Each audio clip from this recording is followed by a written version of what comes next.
Hi everyone, this is APO Sports, and we're back with another post-game reaction. This one for the game that ended last night between the Indiana Fever and the Phoenix Mercury.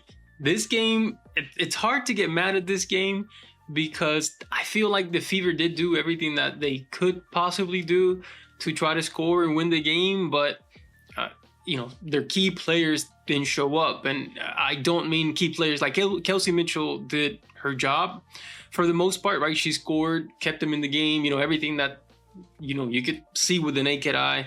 I did see some, at times she went to the basket when she should have. She took some shots that she shouldn't have taken, all of these different things. But overall, Kelsey Mitchell had a good game, right? I can't, this is not, the Fever didn't lose last night because of Kelsey Mitchell. Let's just leave it at that, right? Like they were close as they were because of Kelsey Mitchell. So this is not that. Could she play a little bit better? Yes, but this is not that.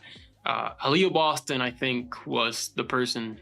Yeah, had she been regular Aliyah Boston, then they win this game, in my opinion. But you could tell from the first quarter that she was a little bit shy with the basketball. Like as soon as she got the ball, she was looking to get rid of it, and then she would quickly move away from the basketball or away from where their play was happening. So it's like she wanted nothing to do with the ball at all. That's one of the things that I tweeted or posted on X in the first quarter. Is like, I don't know if her confidence is shocked or what's going on, but it's not the aggressive Aliyah Boston that the team needs her to be in the first quarter. But again, it's hard to know what the game plan is going into the game. Like, what is it? Like, oh, first quarter we're gonna do this, we're gonna run that, right? Because to me, Aliyah Boston is a very systematic player. Like, she's not one who's just gonna take the game, or she's just gonna, for the most part, take what the defense gives her, and then second, go with what the game plan is. So if the game plan is elsewhere, then that's what she's going to do, right? She's not going to go against that.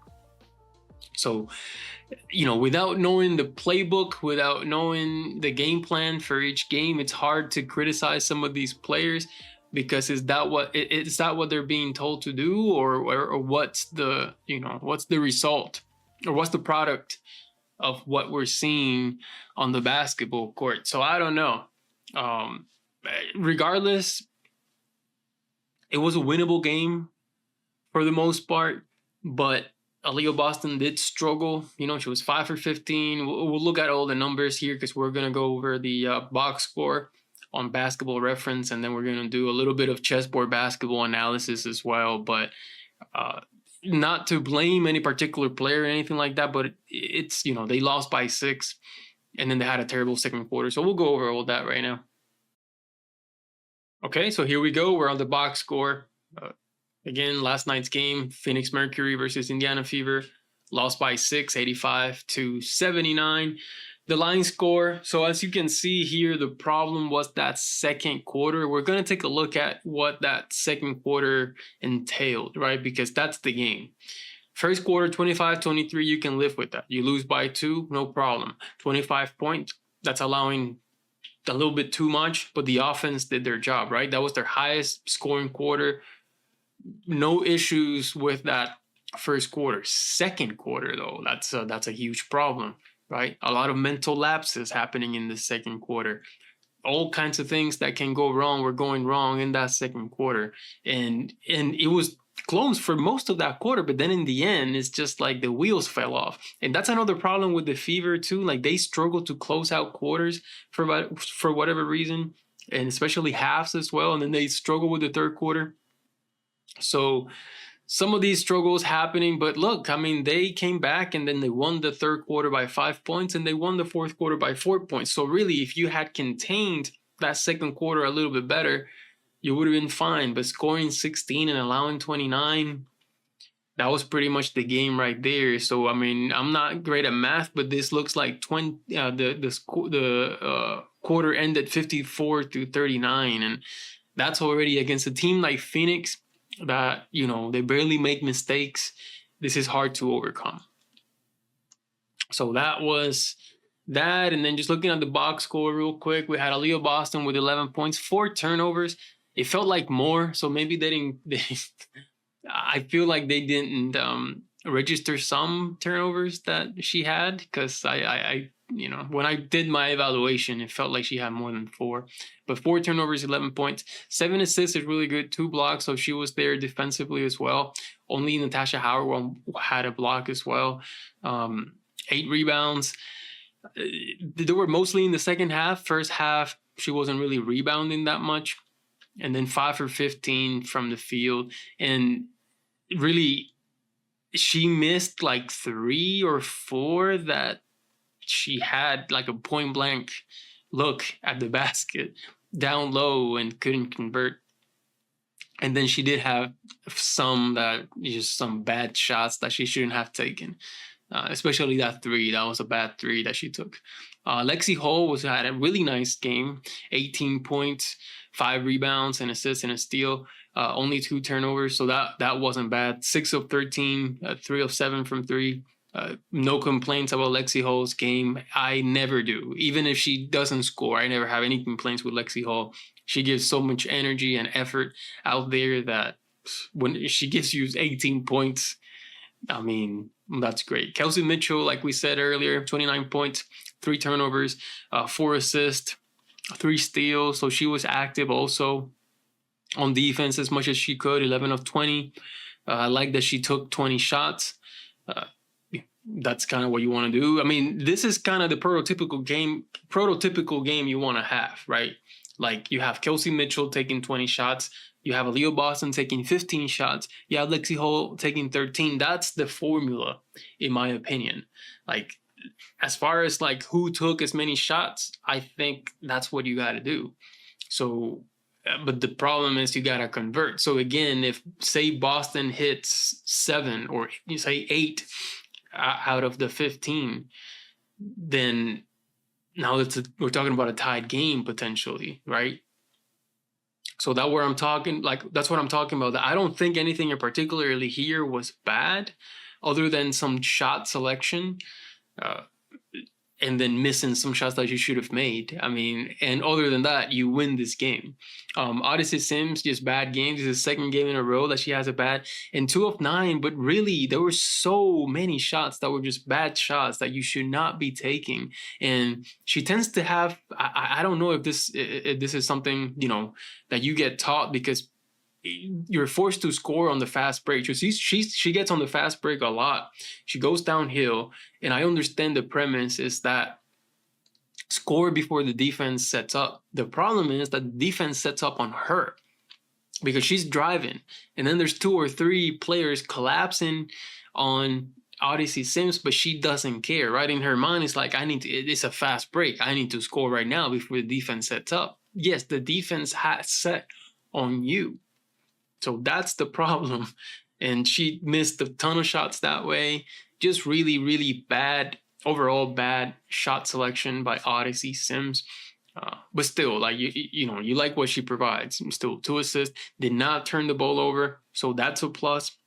But, she played 25 minutes and that was it. Howard, she's struggling a lot lately. Just plenty of turnovers, unforced too.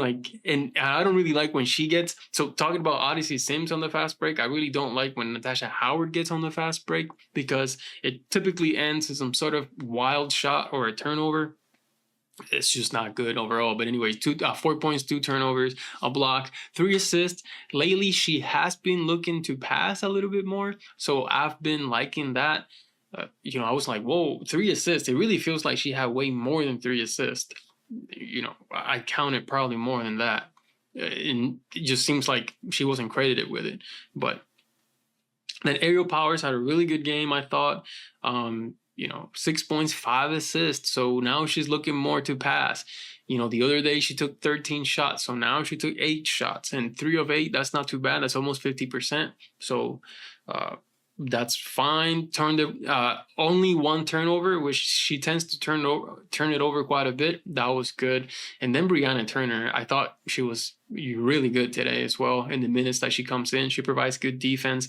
And then she's not wild with the basketball. She doesn't try to go inside or do too much. She just, tries to find the open person, and she only shoots when she's open. So That's good for Turner. Dantas, I don't know. She's just been struggling lately to score. I don't know what the issue has been with that. She's typically an amazing scorer. I think also what could be affecting her effectiveness is the fact that she's being played very inconsistently. So it's hard to know, again, for a player of Dantas who her game, like her type of game is one that she needs to at least know that she's going to be playing for a full quarter or maybe more than that, and then she's effective. But when she's like, sparkled, or what is it, sprinkled here and there, she's not, it's hard for her, I think, for that type of player to be effective. It's similar to like a Rasheed Wallace type of player. Like, you're not going to get much out of Rasheed Wallace if you only bring him in for like 3 minutes in the second quarter, 3 minutes in the third quarter. Like, you're going to get the Rasheed Wallace if he plays the entire, not the entire game, but for big chunks of the game. And for advanced, I mean, really, this is, one that typically I point out to for Aliyah Boston in the offensive rating and defensive rating. Her defensive rating was fine, just one of the best on the team yesterday, but her offensive rating was really bad. And mostly, I believe, is just because of the inefficiency shooting the basketball, 5 of 15, and being shy with the ball as well, potentially. I mean, her usage percentage is fine. This is higher than I think her average for the season. And this is probably where it should be. I think it should be 30% usage or more for Aliyah Boston instead of Kelsey Mitchell. This is just too high of a usage, in my opinion, for Kelsey Mitchell, because Boston is just a better passer, distributor, playmaker overall. So I do think you need to use Boston more than you do Kelsey Mitchell. But regardless, it doesn't matter. It was a bad game for Boston. Really good net rating for Kelsey Mitchell as far as, being on the basketball floor. She had the best by far, although Brianna Turner, for the 19 minutes that she was on the court. And again, that her offensive rating is 170 for someone who's not an offensive player. This is great. But what it tells you is players don't understand that sometimes more, or sometimes less is more. And they don't tend to understand that concept. Like, hey, hang on. Let's really look out for the best shot. If it's not there, don't force it type thing. But no, a lot of these players force it. Like, Powers forces a lot of shots. Sims forces a lot of shots. Mitchell forces a lot of shots. Howard forces a lot of shots. Dantas forces a lot of shots, right? So you have these players who tend to force the issue, and they're not as effective at times, right? So, the Fever got to really understand, like, what kind of players do you want? People that try to force it, or that are willing to work within the system and the structure that's being put in place. But anyways, that's the box score. I'm not really going to go into the numbers for I'm not going to go for the numbers of the Mercury. But I do want to show something here, Chessboard Basketball. So, and also I want to know, I have some historic games coming, so that's going to be interesting, some content coming here soon. But let's go here. Something really interesting here was the second quarter, but let's go over the first quarter real quick. This was mostly Kelsey Mitchell. As you can see, she had most of the involvement in the possession. So you had 19 possessions in that first quarter. 1, 2, 3, 4, 5, 6, 7, 8, 9, 10, 11. 12 out of 19 possessions had some involvement by Kelsey Mitchell, whether she's trying to create for herself or creating for others. So 12 out of 19. This was the quarter where the Fever scored the most, right? So if we go back to here, 23 points by the Fever. So, and then here you can see all the Mitchell scores and everything like that. The 9s is just Aliyah Boston assist, and then one shot that she took. Well, she potentially took more shots, but if there's an offensive rebound, the possession stays alive, then Chessboard Basketball doesn't record it, only records the result that ended the possession. But yeah, I mean, a lot of Kelsey Mitchell involvement. But then when we look at the second quarter, so the second quarter, here's what happened scoring wise in the second quarter, right? So here we have Lexi Hall 3, And then we had so that's 3 point, right? So how many points do they have? 16 points, right? In the second quarter. Oh, in the second quarter. 3 by Lexi, 2 by Turner, 2 by Boston, 2 by Boston, 2 by Boston, 2 by Boston, 3 by Lexi. That's it. So what is that? That's 3, 5, 7, 9, 11, 13, and 16. There's your scoring. Not a lot going on by anyone else. Kelsey Mitchell involved in 3, and then one of them was a horrendous possession by throwing it away. This was to close the halftime, right? She just threw it away. Live ball turnover that led to a Mercury basket. So that was pretty bad. But this second quarter, just not a lot of scoring. I did like, going to Boston, because every time that Boston was pretty much for the most part touching it, she was scoring. But they don't do enough of this, in my opinion. Then you go back to the third quarter, and she just wasn't as effective. But then a lot more Kelsey Mitchell involvement. And then fourth quarter, some Boston and Kelsey Mitchell, and then a lot of Aerial Powers, involvement here. Is that good or is that bad? I don't know, but fourth quarter starts. This is the fourth quarter, and that's tons of Aerial Powers. And then at the end, finally, some Boston and Mitchell action, and Lexi as well. Okay, so this is it. The next game is going to be against, so the Fever pretty much have 2 winnable games left. And then one that, I guess you can win, but you may not win in Minnesota. But next 2 games, the Fever should win, or at least they're winnable games, against the Sky on Friday and then against the Mystics on Sunday. So we'll see what happens. I think if they play the Mercury, if they play the way they play Phoenix, they should beat both Sky and Mystics without issue, right? So hopefully they can kind of stick to the offensive game plan that they had today. Hopefully Aliyah Boston comes in with a little bit more confidence. But I do think you have to continue to play through Aliyah Boston, Kelsey Mitchell, Lexi Hall, right? And this is not anything against Sims, Powers, or Petty, who appeared to be getting tons of minutes and involvement and everything like that. It's just that, maybe it's best if they try to learn how to play with other players, and just, I think the Fever need to win or lose with Boston or Mitchell.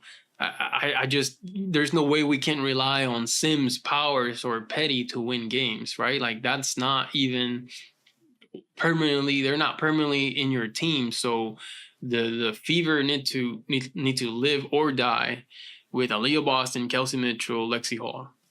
That's it. That's your people. That's your players. So get them involved more, have the other players have them involved more, get better at shot selection, and stick to the game plan. That's really what it is, because it's just a lack of discipline on the Fever players is what I'm seeing, and what's causing so many issues. So, but that's it for the post-game reaction. As always, thank you so much for watching, and I'll see you next time.